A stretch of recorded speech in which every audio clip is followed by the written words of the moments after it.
2021년 2월 2일 화요일입니다. 오늘도 오늘 은혜에 함께 하시는 여러분을 임마누엘 예수님의 이름으로 축복합니다. 오늘 이 시간 우리가 하나님께 예배를 드리는 시간인데요. 찬송가 218장 내 마음과 정성을 다하여서 우리 함께 부르시면서 하나님의 말씀 앞에 우리 자신을 예배로 드리도록 합시다.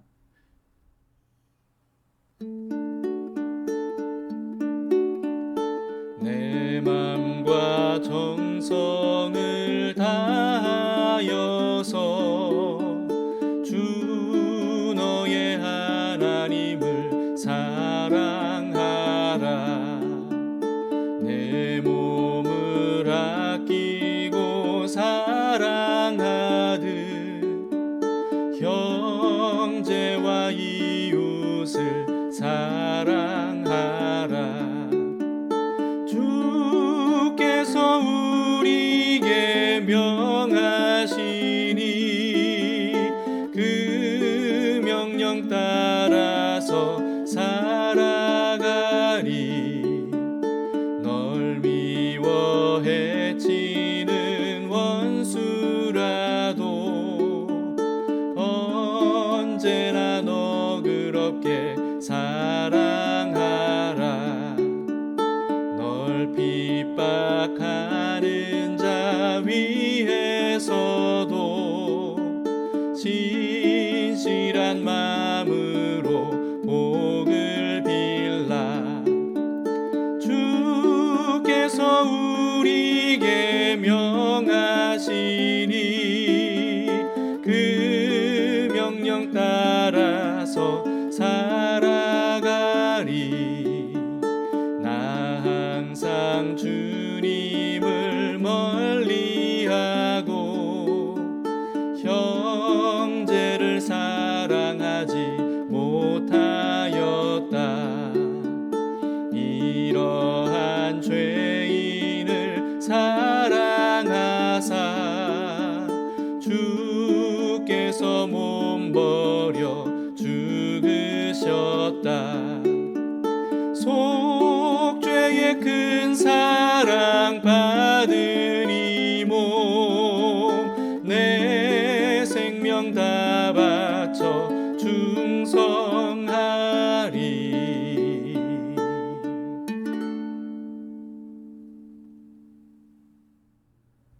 오늘 말씀은 누가복음 10장 25절에서 42절까지의 말씀입니다.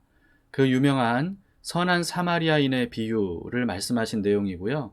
그리고 또 마르다와 마리아 자매의 집에 가셨을 때 있었던 일입니다. 어떤 율법 교사가 일어나 예수를 시험하여 이르되, 선생님, 내가 무엇을 하여야 영생을 얻으리이까? 율법에 무엇이라 기록되었으며 네가 어떻게 읽느냐?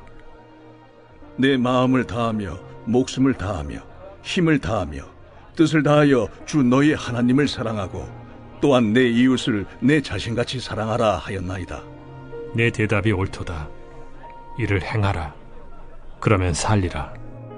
그 사람이 자기를 옳게 보이려고 예수께 여짜오되, 그러면 내 이웃이 누구니이까? 어떤 사람이 예루살렘에서 여리고로 내려가다가 강도를 만나매 강도들이 그 옷을 벗기고 때려 거의 죽은 것을 버리고 갔더라. 마침 한 제사장이 그 길로 내려가다가 그를 보고 피하여 지나가고, 또 이와 같이 한 레위인도 그곳에 이르러 그를 보고 피하여 지나가되, 어떤 사마리아 사람은 여행하는 중 거기 이르러 그를 보고 불쌍히 여겨 가까이 가서 기름과 포도주를 그 상처에 붓고 싸매고 자기 짐승에 태워 주막으로 데리고 가서 돌보아 주니라. 그 이튿날 그가 주막 주인에게 데나리온 2를 내어주며 이르되, 이 사람을 돌보아 주라. 비용이 더 들면 내가 돌아올 때에 갚으리라 하였으니, 네 생각에는 이 3사람 중에 누가 강도 만난 자의 이웃이 되겠느냐? 자비를 베푼 자니이다. 가서 너도 이와 같이 하라. 그들이 길 갈 때에 예수께서 한 마을에 들어가시매 마르다라 이름하는 한 여자가 자기 집으로 영접하더라. 그에게 마리아라 하는 동생이 있어 주의 발치에 앉아 그의 말씀을 듣더니, 마르다는 준비하는 일이 많아 마음이 분주한지라 예수께 나아가 이르되 주여, 내 동생이 나 혼자 일하게 두는 것을 생각하지 아니하시나이까. 그를 명하사 나를 도와주라 하소서.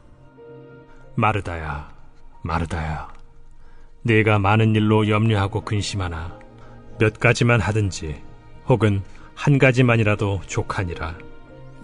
마리아는 이 좋은 편을 택하였으니 빼앗기지 아니하리라.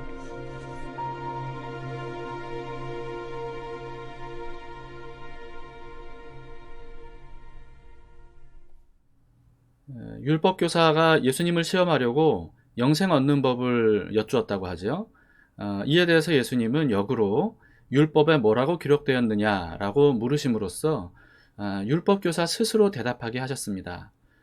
율법교사는 하나님 사랑과 이웃 사랑이라고 대답을 했고요. 예수님은 옳다고 하셨습니다. 그러자 율법교사는 내 이웃이 누구냐고 다시 물었습니다. 그때 예수님께서 선한 사마리아인의 비유를 말씀하셨던 겁니다. 어떤 사람이 강도들을 만나서 다 뺏기고 거의 죽을 정도로 얻어맞은 채 벌겨벗겨져서 길에 버려졌다라고 생각해 보자는 겁니다. 실제로 예수님께서 말씀하신 대로 예루살렘에서 여리고로 가는 길은요, 강도들이 자주 출몰하는 곳이었다고 합니다. 이로보건대 예수님의 이 비유의 말씀은 유대인들이 충분히 공감할 만한 그런 비유였을 거예요. 한 제사장이 길을 가다가 강도 만난 사람을 발견했다는 겁니다. 피 흘려서 거의 죽었는지 지금 살았는지 알 수 없는 그런 사람을 발견한 건데, 근데 그 사람을 보고는 그냥 피해서 가버렸다는 거죠. 그 다음에는 한 레위인도 이 사람을 발견했는데 마찬가지로 슬금슬금 피해서 가버렸다는 겁니다. 예수님께서 제사장과 레위인을 예로 드셨던 이유는 아마도 실제로 그런 경우에는 제사장과 레위인들은 피해갔기 때문이 아닐까 싶습니다. 왜냐하면 율법에는 시체를 만지면 부정하다고 규정이 되어 있거든요. 근데 종교적으로 중요한 일을 해야 되는 제사장과 레위인은 이미 죽었을지도 모르는 사람을 피해서 가는 것이 율법을 지키기 위해서 어쩔 수 없는 일이었다라고 그런 어떤 공감대가 유대인들 사이에 형성되어 있었을 것 같아요. 이번에는 예수님께서는 어떤 사마리아인 한 사람을 등장시켜서 말씀을 하십니다. 사마리아인이 길을 가다가 그 강도 만난 사람을 발견을 했는데, 이 사람은 피 흘리면서 쓰러진 이 사람에게 다가가서 자신이 가진 것들을 가지고 최선을 다해서 응급처치를 한 다음에 자기 가축에 태워서 그래서 주막으로 데려가서 극진히 돌봐줬다고 하죠. 다음 날에는 그 주막 주인에게 잘 돌봐주라고 부탁을 하면서 2데나리온을 비용으로 지불했다라고 예수님이 말씀하십니다. 한 데나리온은 일반 노동자 일당에 해당되는 금액입니다. 그래서 2데나리온이라고 하면 만약에 지금으로 치자면 한 20만 원 정도로 우리가 보면 될 것 같아요. 그러면서 이 사람은 비용이 더 들면 돌아오는 길에 더 지불해 줄 테니까 이 죽어가던 사람을 끝까지 잘 치료해 주라고 이렇게 부탁하고 떠나갔다고 예수님이 비유로 말씀을 하십니다. 여기까지 말씀하신 예수님께서 이번에도 율법교사 스스로 대답하도록 되물으셨습니다. 36절에 보시면 너의 생각에는 이 세 사람 중에 누가 강도 만난 자의 이웃이 되겠느냐? 자, 여러분, 율법교사가 예수님께 던진 질문은 뭐였죠? 누가 내 이웃인가 였어요. 그런데 예수님은 뭐라고 되물으셨죠? 누가 강도 만난 자의 이웃인가 라고 되물으셨다는 겁니다. 다시 말해서 예수님은 율법 교사도 얼마든지 강도 만난 자가 될 수 있다는 사실을 생각할 수 있도록 유도하신 것이 아닐까요? 그럼으로써 자신이 강도 만난 사람이었다면, 그렇다면 제사장과 레위인과 사마리아인 중 누구를 이웃으로 여기겠는가, 이렇게 생각해 보게 하셨던 거죠. 아마도 율법교사는 허를 찌르는 이 질문에 굉장히 당황했을 겁니다. 만약에 자신을 강도 만난 자라고 생각하도록 예수님이 유도하지 않으셨다면 율법교사는 어쩌면 율법의 규정을 지키기 위해서 강도 만난 자를 외면하고 갔던 제사장과 레위인을 옳다고 여겼을 거예요. 더구나 사마리아인은 유대인과는 상극이었거든요. 유대인들은 아브라함의 혈통을 굉장히 중요하게 여기는데 사마리아인들은 아수르에 의해서 북이스라엘이 멸망당했을 때 아수르의 이방인 이주 정책으로 인해서 이방인들과 피가 섞인 사람들이었습니다. 그래서 유대인들은 이 혈통을 잃어버린 그 피가 섞인 사마리아인들을 이방인과 다름없이 개처럼 취급을 했던 거죠. 그리고 그런 유대인들에 대해서 사마리아인들도 적대감을 갖고 있었습니다. 그렇기 때문에 율법 교사가 사마리아인을 옳다고 인정하는 것, 여러분 이것은 극히 어려운 일이었을 거예요.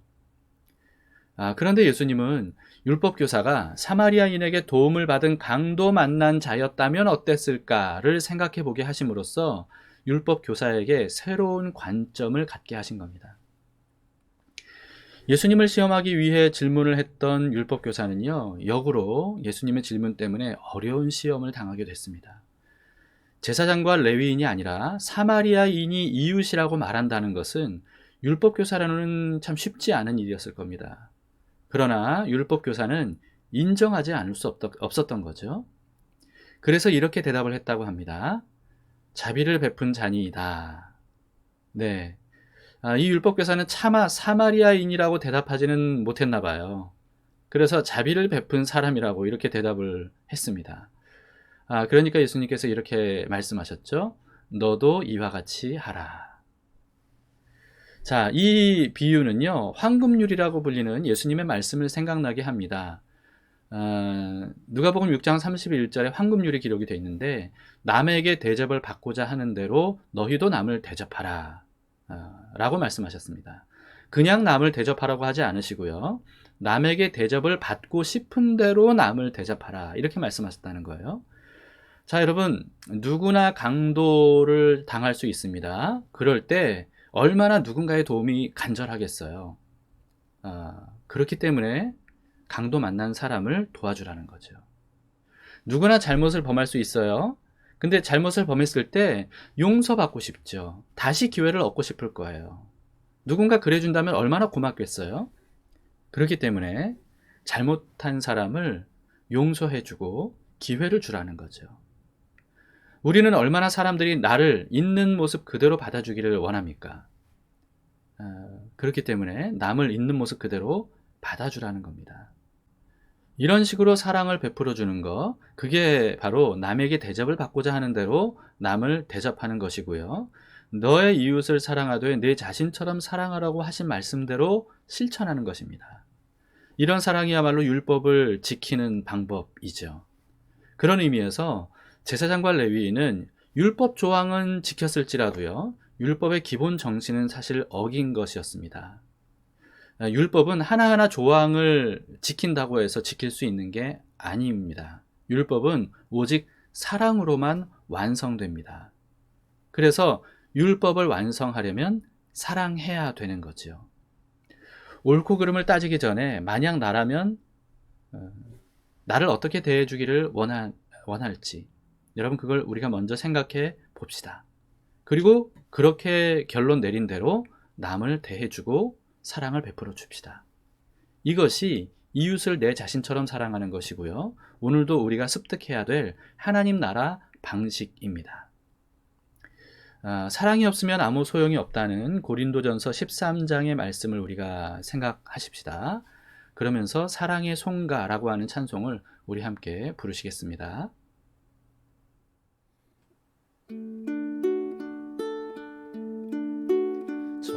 천사의 말을 하는 사람도 사랑 없으면 소용이 없고 심오한 진리 깨달은 자도 울리는 징과 같네. 하나님 말씀 전한다 해도 그 무슨 소용 있나.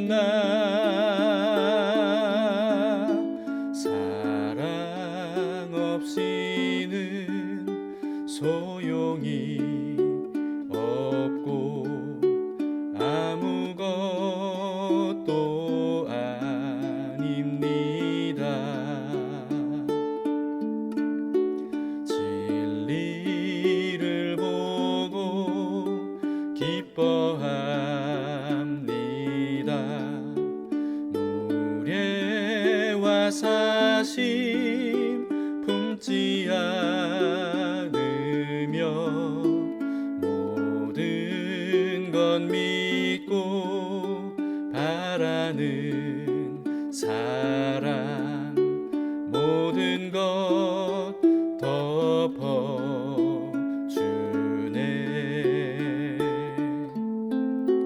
하나님 말씀 전한다 해도 그 무슨 소용 있나.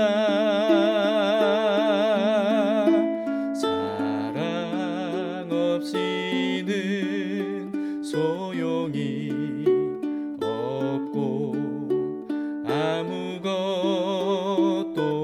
아닙니다. 지금은 희미하게 보이나 그때는 주를 맞대고 보리. 하나님 나를 알고 계시듯 우리도 주를 알리. 하나님 말씀 전한다 해도 그 무슨 소용 있나. 사랑 없이는 소용이 없고 아무것도 아닙니다.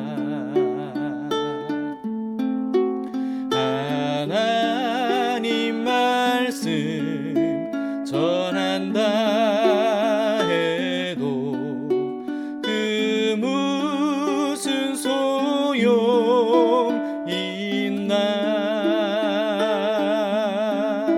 사랑 없이는 소용이 없고 아무것도 아닙니다.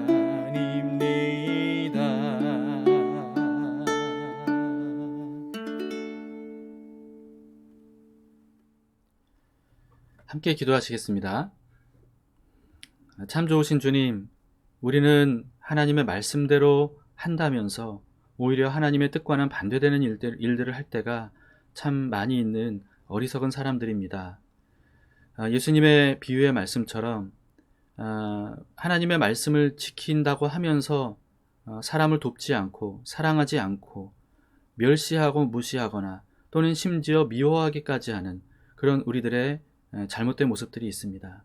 주님, 우리의 이 잘못을 용서해 주시고 그리고 깨달아 돌이켜 알 수 있도록 주님 우리의 눈을 뜨게 하여 주시옵소서. 그래서 오직 사랑으로 하나님의 법을 완성하며 하나님 나라에 속한 사람으로 살아갈 수 있도록 우리를 인도해 주시기를 원합니다. 이제부터 예수님이 그러셨던 것처럼 사랑하는 사람들이 되기를 원합니다. 그것이 하나님의 뜻을 이루는 길이고 하나님의 말씀대로 살아가는 길임을 말씀을 통해서 그동안 너무나도 많이 배워왔습니다. 이제는 실제로 그런 삶을 살 수 있도록 우리의 마음과 생각을 다스려 주시고 그리고 우리가 용기를 내어서 말씀대로 사랑하려고 할 때 정말 우리 마음속에 그와 같이 아름다운 열매를 맺을 수 있도록 인도해 주시옵소서. 하나님 아버지, 이 땅에 수많은 그리스도인들이 있습니다. 이들이 정말 하나님의 말씀대로 사랑하기만 한다면 이 세상이 얼마나 아름답게 변할까요? 얼마나 많은 사람들이 주님께로 돌아오겠습니까?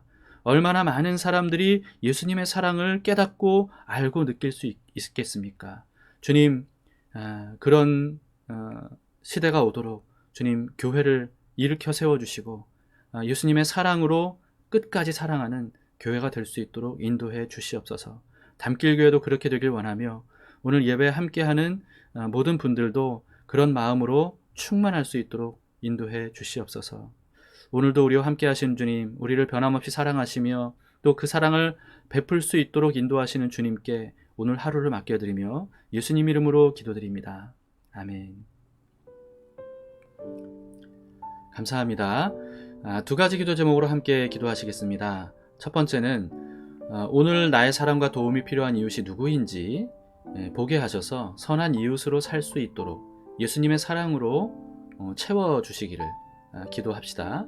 그리고 두 번째는 담길교회와 한국교회가 종교적인 관습과 규칙에 얽매이기보다는 예수님처럼 편만한 사랑을 앞세움으로써 교회가 먼저 변화되고 그리고 그 다음에 사회를 변화시킬 수 있도록 교회 밖의 사람들도 변화시킬 수 있도록 그런 교회가 되기를 위해서 우리 함께 기도합시다. 그럼으로써 다시 담길교회와 한국교회가 이 어두운 세상에 빛과 소금의 역할을 감당할 수 있도록 여러분을 우리 함께 소망하며 기도해 주시기 바랍니다. 자, 오늘도 우리에게는 하나님의 사랑이 있습니다. 네, 그 사랑을 가슴 깊이 새길 뿐만 아니고 그 사랑을 누군가에게 전달해 주는 하루가 될 수 있기를 축복합니다. 그러면 하나님의 나라가 오늘도 우리에게 임하게 될 줄 믿습니다.